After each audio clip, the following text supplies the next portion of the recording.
So I guess we'll start. It's a little early, so I don't know, we'll have extra time for questions because we don't use a lot of jargon in here.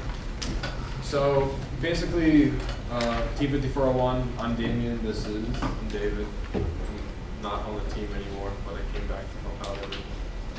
And basically we're going to be showing you introductory Git terminal, Git desktop, and some of the features of VS Code when it comes to GitHub. Basics, if you have any questions or know anything, you know, you can ask questions after the fact. I guess we'll start. Come on. I'm clicking. It's not my fault this time. It's not my fault this time. If you haven't gotten one already, there's a GitHub cheat sheet. There's a couple on every table. Yeah, those are mainly Git terminal. The desktop is going to have like some UI stuff. All right, there we go. Can you go forward? There we go. Oh, whatever. The last questions in real life. So, no, these are your slides. There we go.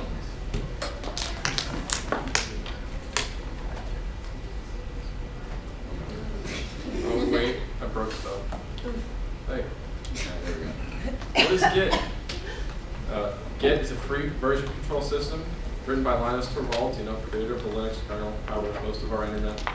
It facilitates collaboration both online and offline, keeping track of text files. Basic Git concepts: you have your repository, which houses all of your code, different subfolders for your different commands and everything, and then you have a commit, which is a snapshot of your changes. And then you have your branches. So if you're writing code for a drive base, you have the drive base branch. And we'll get more into this later. So this is just like a quick refresher, and then we'll dive into it deeper. There's also going to be like some pretty pictures and stuff that helps. So Git is primarily written as a command line interface. There's a lot of graphical interfaces. VS Code builds it in. There's GitHub Desktop. But everything that you do in a graphical interface will be just a wrapper to a plain Git command. And the best way to learn Git is through the command line, because once you know how to do it yourself, it's a lot easier to understand what the program is doing behind your back. Does everyone know what a wrapper is for like programming and stuff? If not, we could explain that. Just make sure. As you start. All right, good. So you have a folder and you want to create a Git repository. It's Git init. So it just creates the folder. Git clone would be if you create a repository in GitHub, or if you have a new programmer who comes onto your team, you want them to download your code, you would git clone and then the repository URL. You have git add, which tracks files. By default, you can put as many files as you want in a repository and it won't actually keep track of them. You have to specifically tell it, okay, keep track of this file from this point on. So if you write a new file, you have to make sure to add it first. Typically, your development environment will do this for you when you create a new file, automatically add it to Git to keep track. Your commit will just take a snapshot of all your current changes, store it so you can go back to it in time, you can revert it, you can continue building past it, but it also allows you to create like a chain of custody so you know exactly when changes were made and by who. Git push, basically what it does, it takes all the local changes that you've done on your computer in that branch. So if you've edited something for a specific subsystem or something, and it automatically pushes up to the server for you, so that way it stays up there and you can get cloned down or whatever if somebody else needs it. And you can also do pulls after the push to update a branch on a different computer. Git by default is completely offline only. So all your changes will only exist on your machine. This makes it great for when you're working between events or a place where you don't have internet connection, because every command can be done without access to the version control system in GitHub, and then it can be pushed up later. So you can have a repository that's completely local only if you just want to track your changes, but in FRC it's a lot better to have it on GitHub. You share it with the whole team and everyone works on one set of code and they merge their changes together. When you git checkout, when you switch to a different branch, so let's say you have drive-based code and now you want to switch to working on an end effector, you can create a new branch, -B, where you can switch to an existing branch.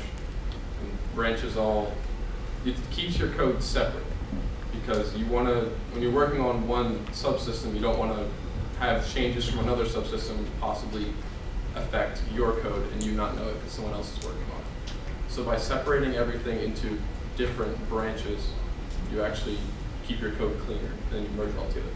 So it's good practice on your local drive to have it sort of mirror what you have out there as far as file directories? Yes, so when you create your repository, you have your file structure, and when you push that up onto GitHub, they will be identical. Okay. Any changes you make locally will only exist locally, and then you push them up. Gotcha. If someone else makes a change and pushes it, you would then have to pull it down on your machine. Gotcha. So Git tries to keep everyone's copies in sync. Gotcha. Git pull, like I just said, pulls the code from the remote server, which in this case is GitHub, and then updates your local copy to reflect any changes that have been made since you last pulled. And then Git stash is kind of, it's a very nice feature. Most teams don't really use it, or I haven't heard many teams use it, but it's pretty good practice. Basically what it does is if you're working in one specific branch, but you're not quite done that piece of code yet, you can Git stash all these changes locally for that branch and switch over with that Git checkout to a different branch. So this Git stash thing doesn't actually bring those changes over, it just it saves them for you locally. So that when you go back to that other branch, you can push it without there being any issues. So like an example would be like if you have to work on the drive base on like an ARM, and you're doing stuff for the drive base and you got to go fix, a rookie's mistake on the ARM, and you can quickly stash the changes you made, go over to the ARM, fix that, and then go back to what you're working on drive base. Because if you try to change your branch and you have uncommitted changes because you haven't finished your work, Git will complain saying, hey, you can't do this, your changes haven't been saved. So if you stash everything first, it keeps the branch at the same last point as everyone else, but keeps your local changes off to the side when you're ready to come back. So like you said, if you have to help someone else fix one of their problems, you can quickly stash away your changes, help them, and then pull your changes back in to get right back to where you were. And then, so if you want to revert your changes, like you make it, it's very good practice to commit after every major change, so that instead of, if you write a whole subsystem and then you find out part of it doesn't work and you want to revert that, you end up reverting the whole file. So if you revert after writing chunks of if you make commits after every chunk of code you write, you can actually say, okay, this stopped, it's code worked, code worked, code worked, code stopped working. You can revert that without having to manually go back and delete something, so you can keep track of your mistakes, so you don't make the same mistake again. It's basically just Control V on Git or Control Z on Git. So now that we've done like the backend stuff, those are pretty rudimentary things. We can go to GitHub, which is the front end version of this. GitHub is basically a company that was bought up by Microsoft that has a bunch of Git repository hosting. It's just a hosting service, and from there it makes things easier. It makes things easier for everyone working on it, so that you can collaborate. It simplifies all that terminal stuff, puts it in GUI formatting, and just allows you to kind of see what's going on instead of having to think about it too hard. Like with, for example, with checkout, you'll have to go check out -B, and sometimes you'll forget to write the -B or something. With GitHub, there's going to be UI where you can just click a drop-down thing and switch to whatever branch you're working on. Makes things a lot easier. Before we move on to how Git integrates with GitHub, anyone have any questions on how Git works by itself? Okay, so for FRC specific stuff, GitHub is usually you have to pay. It's actually a little hefty. But with the kit of parts, you actually get a free account, which usually whoever the team captain is will set that up. You use the email provided, whatever you're using for your team. You go into GitHub and you go to that link. You go to Git benefits. You log in with that email. You sign up. You prove that you're affiliated with a team, or you're an educator or a teacher, something like that, and you can get that pack, which gives you access to have a free organization. And basically, what organizations are, I think that's the next thing. Right? So you have to upgrade your organization, because GitHub allows you to create your free organization, but all your code must be public. Now, if you're working on your current season's work, you don't necessarily want that to be public to the world. So it's nice to have the free upgrade so you can actually keep your code private. We'll get into the differences between public and private. So once you go through, you vouch, you get your code, you redeem it, and you create your organization. That organization is now yours, and under this you can create users, repos, public and private, to make sure you know what you're doing. So one of the first things you wind up doing is creating users and groups. Majority-wise, you'll put in a bunch of users. So you have all your kids create a GitHub account, you link them to this organization, you have to send an invite link, they click accept, they go in. And so you can see here, we've learned all the names for privacy reasons, but you see all those icons right there? Those are all members of our team, right? And from there, we can create specific groups. So let's say we have like the seniors, right? senior leads, programming leads, we'll have a specific group for them that allows them to do administration level things like delete repositories entirely, delete certain branches if they need to, fix errors and override other people's things if necessary. We'll have other groups that don't allow you to view certain repos. So let's say, I don't know, you have like a team specific to mobile application development and robot development. You can actually control what repositories are able to see, which makes things a little easier just for organization purposes. Yeah, permissions are very well integrated in GitHub, so you can have your team, senior programmers, you want them to be able to approve other people's code changes. So you can have mentors only do that. You can have it so that your trusted students do it. But it's good to not give everyone full access because you don't want a student to accidentally overwrite someone else's code or worse, delete all of the code. They make it very easy to shoot yourself in the foot. So just proper permission setup is very important. So the types of repositories, after you have these users and groups inputted, under that organization, you're going to want to start your projects, right? You're going to start your robot code. So you're going to have two types. I'm going to go with private first, actually. So private is basically, unless you're under that organization, group, or a specific user, you can't view this code. But if you are that specific group, user, organization, etc., you'll be able to view this code, and it allows for easier collaboration, so that way you don't have, with public, I'll explain later, with public you can have people randomly like work on your project and submit things to it. With private, it will only be internal. It will only be people you know, or people you know who are working on the project. Whereas with public, like you said, public is usually whatever code you worked on last year. If people wanted to pull from that or add to it, they'll be able to. You don't need a membership to view it, you only need an account.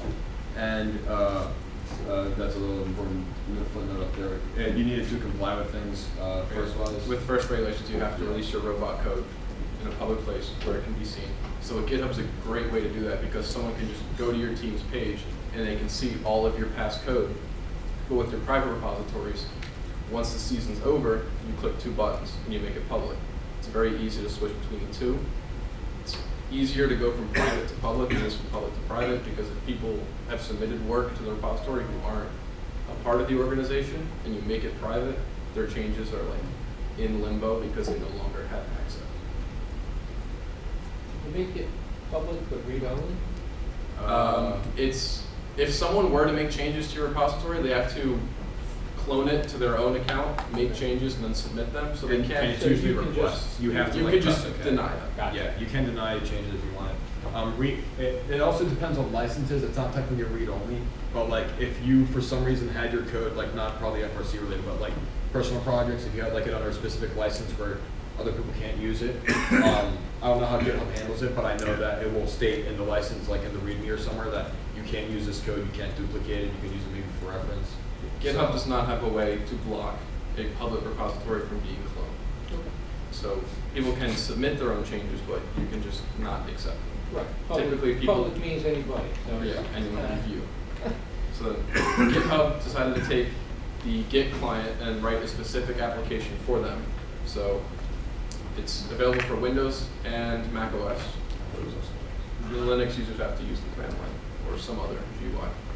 I would highly recommend getting GitHub Desktop if you're going to use Git, because though your development environment may integrate well, GitHub Desktop will set up your user account, it'll set up all the permissions, it'll make it cloning repositories a lot easier. So GitHub Desktop in tandem with your development environment is a lot easier than going straight into the IDE and then adding Git that way. So the first thing you're going to end up doing on here is create a repository. It'll probably be whoever the programmer is. They'll create, whatever was it, and then recharge 2020. And then they'll go through, the local path doesn't matter much. I mean, unless you have like a specific way you organize your computer, like It's just where GitHub will store the files. What is more important is that for FRC use, we use the BSD 3-clause license.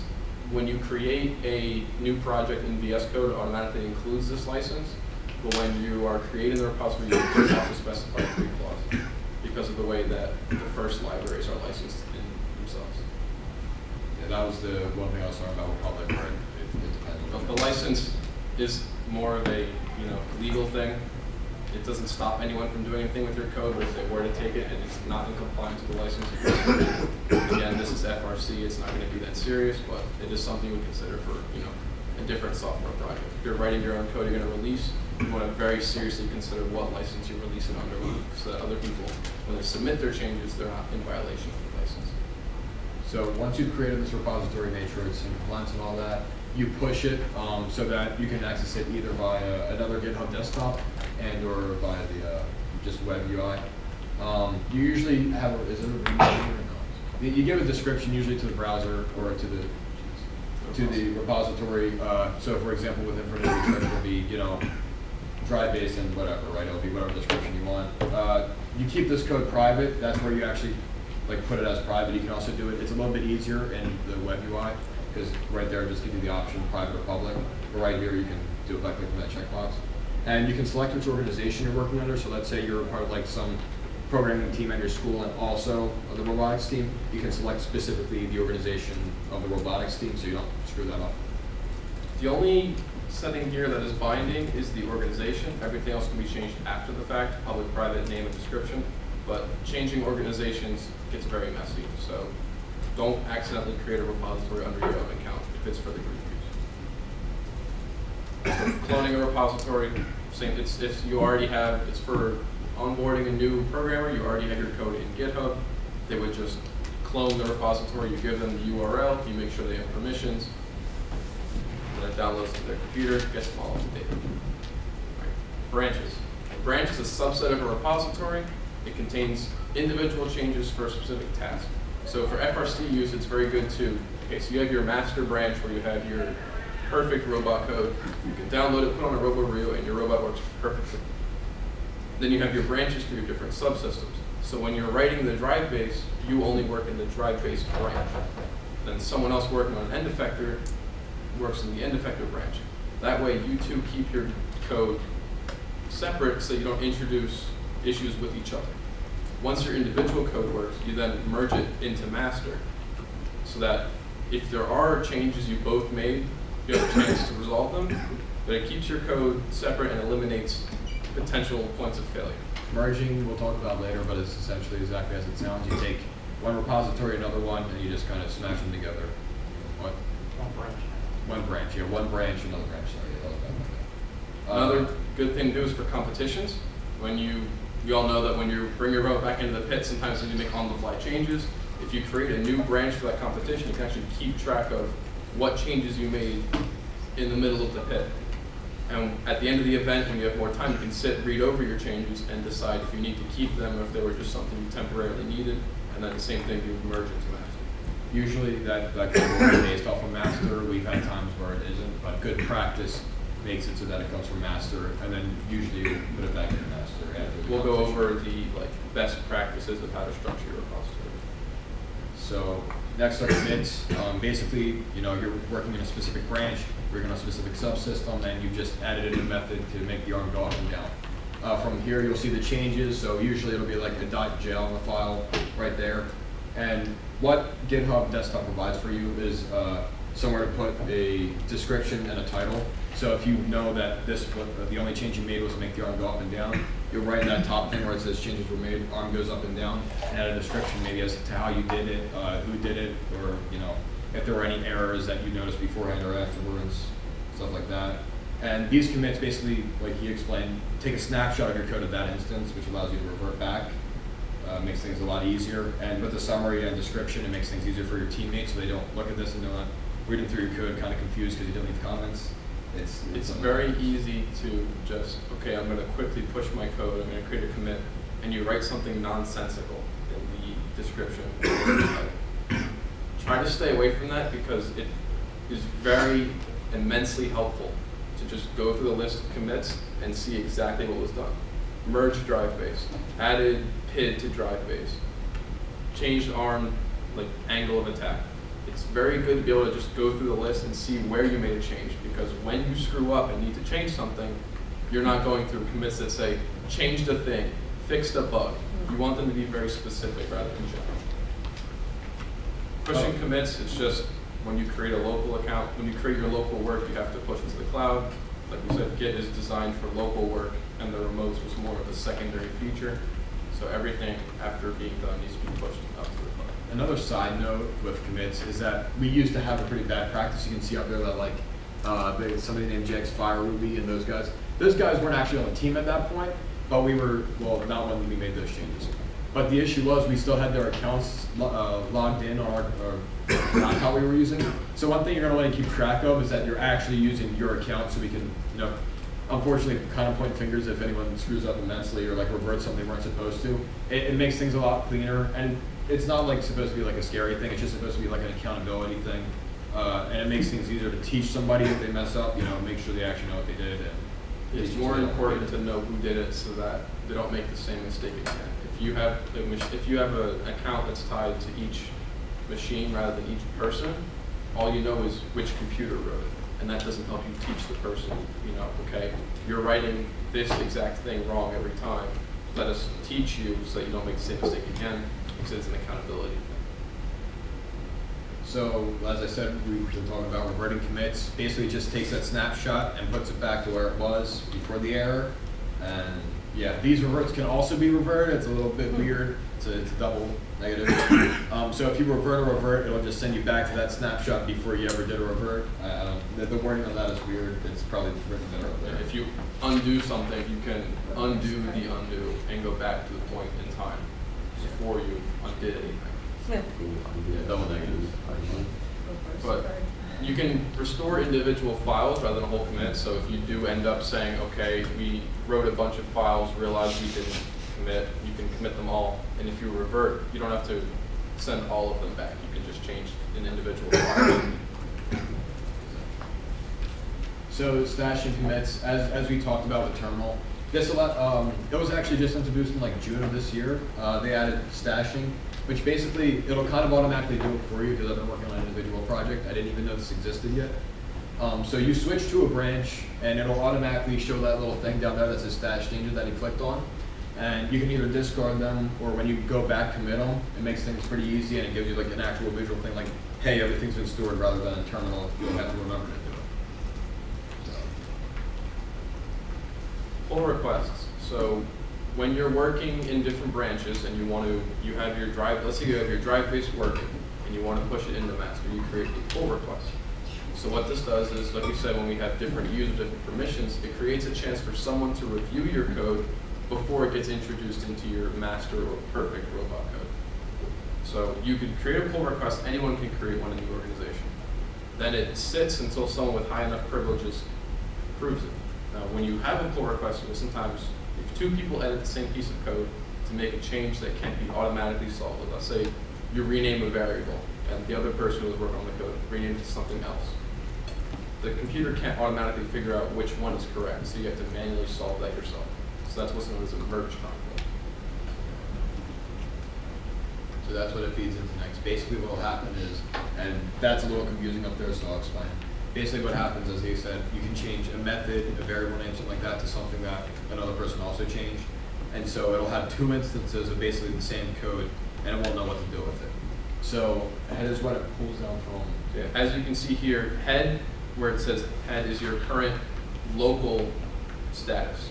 So these lines of code here are what your system has. And between these lines here are what are online on the master. So when you're merging, this code is clearly different, so the computer can't figure out which one you want. So you just have to manually go in and remove one section, and then you would mark the file as complete, and then you can commit as one. Right, so once you have your Git set up, for FRC, you want one repository for each season. Keeps your code separate, it makes it easy to release at the end. You want a user account for each programmer to keep everyone accountable, to keep everyone separate. Your master branch holds your current perfect robot code. So you could, at any point in time, if you had a new Rio, download from there. There's no question about which repository you should be running. Your staging branch is for your testing robot. If you have a second robot, that's what you run on there. If not, it's just where you make new changes. You create a branch for every feature. So you start off with your blank boilerplate in master, and then you create a branch for your drivetrain, you write the drivetrain, merge it in. Once a feature works on its own, like we said, you pull request into staging, test in staging first, so all your subsystems work together. Once staging is working in a working state, you would then pull request into master, let someone review it, make sure that it's up to par, not just if it works, but if the code is written well, if it's commented correctly. Also creating branches for your competitions. At the end, you can decide if you need to keep those changes or if you can discard them, merge them into staging, and then master accordingly. Also, this was kind of common sense, but when we say one repository for each season, we mean that and like for that project. So say if you're working like on an app and then also like some for vision and then also the robot code, you'll have each of those things. But when we say repository for each season, we mainly mean robot code. Yeah, for robot code, you want one for each season. Don't mix your, if your vision code runs on a coprocessor, you want that in a separate repository. You only want your FRC robot code in the repository. It makes it very easy to integrate in your development environment. Is anyone confused on the staging and master thing? Because I know I needed like a kind of visual for it. Is it basically just like in the beginning you have master, you have like all the rudimentary readmes and stuff. You pull staging off of that, and then you pull every other branch off of that. You merge it back into staging afterwards, and then staging kind of goes back into master.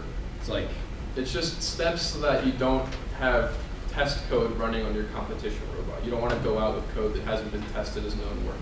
So if you, before competition, you pull your master code and compile it for the robot, you're not worried about, okay, is anything in here not tested? So by doing pull requests rather than working directly in master, you ensure that only working tested code is run in your competition. and then this is a pretty, I mean, it's kind of a, Right. You want to, once you have your GitHub set up in GitHub Desktop, you can actually create your commits and push directly from VS Code. So VS Code will track your changes as you type. Once you save your file, you can actually create your commit message directly in VS Code and not have to exit the app. and this doesn't actually require GitHub, so if you want to become more proficient in terminal, this makes things a bit easier, so if you go to the next one, at the bottom. So right there is, it'll be off to the side, so what's adjacent to this is basically all the code that I did. Then I save the change, so it says carriage and feed.java. That message will be basically just like the header of that other thing that GitHub had, and you press it and submits. This is all running off a terminal, not like GitHub, so it's not like a UI like that. You can use this to on a local repository rather than just GitHub is what he's saying. So you can, if you want to pick a different host for whatever reason, there are other companies that offer what GitHub does. There's GitLab, there's Bitbucket. If you find there's a reason that you want to go to a different company, you're not locked into a single corporation because, you know, Microsoft bought GitHub. Microsoft has a tendency to kill things that were once good. You never know if GitHub's going to go the way of Windows XP. Yeah, with anything or anything like that, like any of the alternatives, that little terminal line at the top, it actually happens, you click this, and it usually pop up like WPI semicolon. If you just erase that and write arrow, git semicolon. Right. If you've colon. compiled robot code before in VS Code, you know about the VS Code, the WPI lib menu. You get to use it for compiling robot code, testing robot code. And then So if you it's the same thing. and if you get prompted to do any of these, it'll actually walk you through it. So maybe internally you'll be expected to write like a -u for the URL, and then you'll copy and paste the URL. Instead here, if you click like merge, it'll actually prompt you to give you the URL, like It walks answer you the through all the URL. steps rather than you having to know the perfect command structure. So it's designed for more of a beginner or a intermediate user rather than a power user who knows all the flags. That's it. Yeah. All right. Does anyone have any questions about anything that was covered? GitHub, anything? Yes. Is GitHub like an alternative? You code on, you say you code on GitHub. So you can use the web editor of GitHub to code, but it's not going to be as nice as when you're writing in VS Code because you won't have like auto completion. It won't know about your libraries. So if you're on like a tablet or something that doesn't have VS Code, yes, you could edit code directly from GitHub. Wouldn't be recommended because, like I said, you wouldn't have any of the nicer features of your IP. Think of GitHub as like a Google Drive type. So like technically you can go into Google Drive and go and edit docs there, like a Google Doc there. But if you were to rather go into Google Docs specifically and edit things there, would be easier. So think of it as just kind of like a place to store your files more than an editor or anything. Like you can, but it's not really. Yes. When you say about how each student should have their own user account, does that require any type of subscription, or is that just like a free No, account? GitHub offers a free account. They actually just recently allowed free accounts to have a couple of free, I think it's 7 free private repositories. You can have an unlimited number of public repositories. As you're all students, you're eligible to sign up for the GitHub Student Developer Pack. gives you access to a lot of different development tools as well as unlimited private repositories. It gives you like $50 worth of AWS subscriptions. It gives you like There's a lot of different companies, actually I can pull it up, there's a lot of different companies they partner with to provide different benefits. I've been using it since my sophomore year of high school, and it does go through college. it goes all the way through college. You'll have to provide either a Every 2 years you have to prove that you're a student. So Yeah. you just like a picture of your ID or your transcript or something. So like you get $100 of AWS, $50 DigitalOcean credit. You get a free domain name, so you can have you can host your own website. You have 2 different companies offering free domains. With JetBrains, they make a lot of really nice development environments, so you have access to all these like paid software that you get free because you're a student. They're merging on JetBrains. Gotta say, if you're doing any projects on JetBrains, it's really nice. They like have this little UI thing where you can select which code you're going to use. I don't know. It's kind of like a wire that goes down the code as it notices errors. If you look it up, like the merging of that is really pretty. We were going to use it before they switch over to VS Code. Back when Eclipse was the big boy. So right here it says GitHub, you get unlimited free public and private. You get a free 1-month subscription to learn HTML, CSS, and JavaScript. Free emailing. So there's a lot of free stuff, and I would definitely say if you're interested in software development, not just for FRC, but in any sense, definitely take advantage of this because it's a lot of free tools. There are a lot of industry standard tools.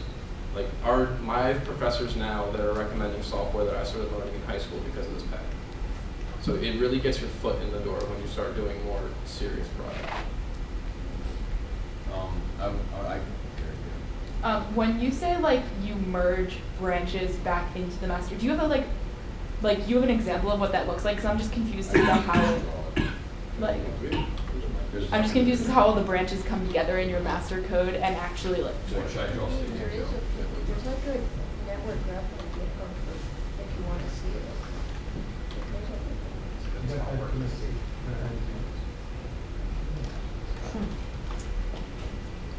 So you start with master. You start. Yeah. And then you make a commit. Your first commit, all it has is your boilerplate empty command structure. Then from here, you branch off staging. This should be identical to master. There's no commits done here. You pull off again, and then you make drive base.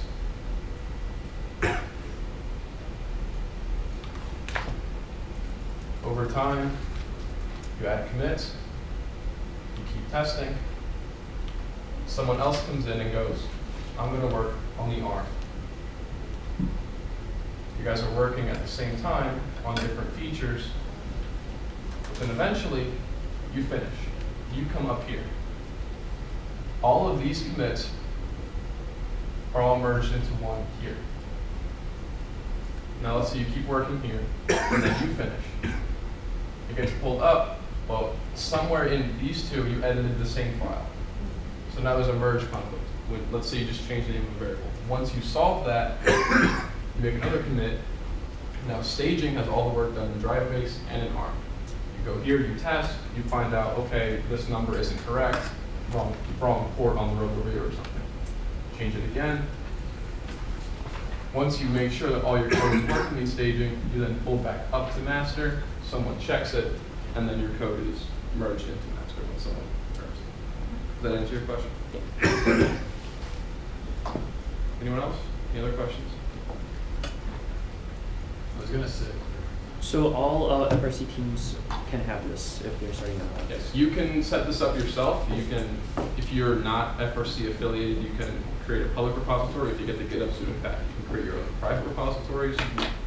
If you can create groups with other students, make your own organization because it's also free, but all your repositories must be public. Mm-hmm. With the FRC voucher, you have free private repositories.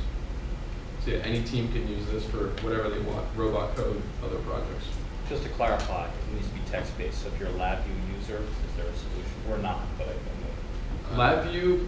No, LabVIEw is, my team uses LabVIEw, we use LabVIEw, and we use GitHub. So, yeah, it works. It's just not like, with text-based, like, you can, in GitHub, you can go to, like, each one and like you can see it, but like with LabVIEW it's just like a whole bunch of nonsense. Yeah, exactly. So LabVIEW just gives you a binary file, and you can upload it, and you can track changes, but when you have like merge conflicts, you wouldn't be able to solve that. It wouldn't be able to detect it because it's not text that the GitHub can read. So you can store binary files, but it's a lot less efficient because every time you're uploading the whole file rather than just what's changed. So we were talking a little bit about pulling things up to a stage. Is there a person at the level of staging who is responsible for determining what gets checked in? So And staging do they is- actually do the pull, or is it a push to staging and then somebody reviews it? So when you would pull from staging down to write your code, and then you create a pull request, which is a request to pull your code back into staging. And then someone, so you can either delegate mentors only to this, you can say it's mentors and the senior programmers, people who know what they're doing already, they would check the code and then they would accept the pull request. And then GitHub would just take all of these comments and pull them up. Okay. I wasn't clear on pull versus pull request. Yeah, so a pull just pulls down from the cluster. Yeah. And then a pull request is to pull between branches. Tell the person at the upper level. that it's Yes, it's ready for review, and they review it, and then they can accept. And the reviewer would also solve any merge conflicts. So if two different sub-teams tried to use the same channel, PWM channel, you can pick up that you're using the same variable twice. Now, You're overwriting each other. is there a mechanism that allows you to pull staging to your branch and do the merge conflicts yourself before? Yes. So when you create the pull request, any member of the organization can view the request. So if you see that, okay, there's an issue here, you can go and yourself propose the change to fix it. Because something that you can do is once this drive base is merged into staging, you can say, okay, I'm working with an obsolete branch here. Right. I think it's pull. It would be a rebase. No, I don't think it'd be a rebase, but you can pull the stuff from staging and merge it into your Right. And then if there was any conflict, you could resolve what you changed. Yes, so you can solve your own merge request issues, yes. You can also pull master into like your other branches.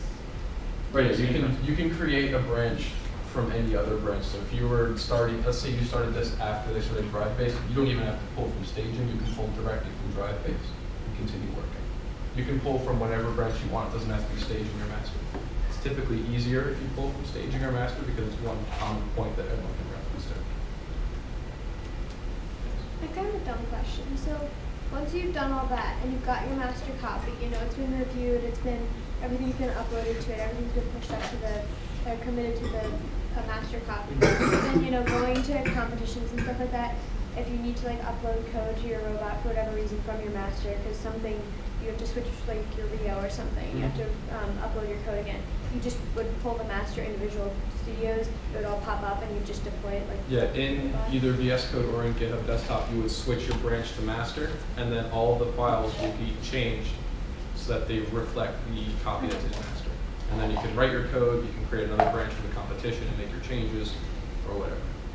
Might you have to do a refresh in master that's changing while you're offline? Yes, if you're offline, you have to do a git pull first to make sure you have the latest copy for the server.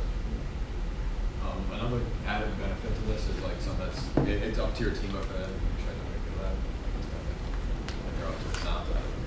Yes. I'm curious in terms of like unit testing and sort of automated verification, if you have any experience with or any recommendations about things like zero post commit hooks or continuous integration and how you sort of recommend going about like ensuring code quality from an automated standpoint. So yeah, you could set a Jenkins CI to automatically build your code. So that's like another company that will actually hook into your repository. Whenever you commit something, it'll actually download the latest copy of the code and compile it. So that if there are any errors on compilation, they'll actually tell you that. So Jenkins will work. So Jenkins is self-hosted. You have to run on the server yourself, but there's like Travis CI, which is available. If it's a public repository, you can do this for free. If it's a private repository, you would have to pay for it because they're not partnered with First or GitHub. Is there any way, so we use Travis, is there any way to have sort of like automated checks performed locally before people push? Before pushing? No. Anything that was a GitHub like hook would require it being committed in a push job. Yeah, you could compile locally and test, but it wouldn't be an automated test now. Any other questions? All right, well, thank you. We hope you learned something. If you have any other, if you think of any questions, you know, we'll be around. You can ask us.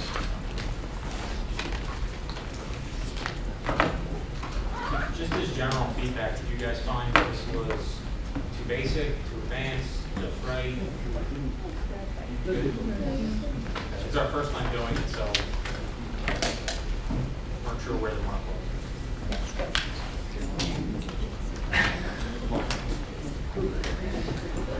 Yeah, that's the thing, we didn't have a count. So we ready? Ready?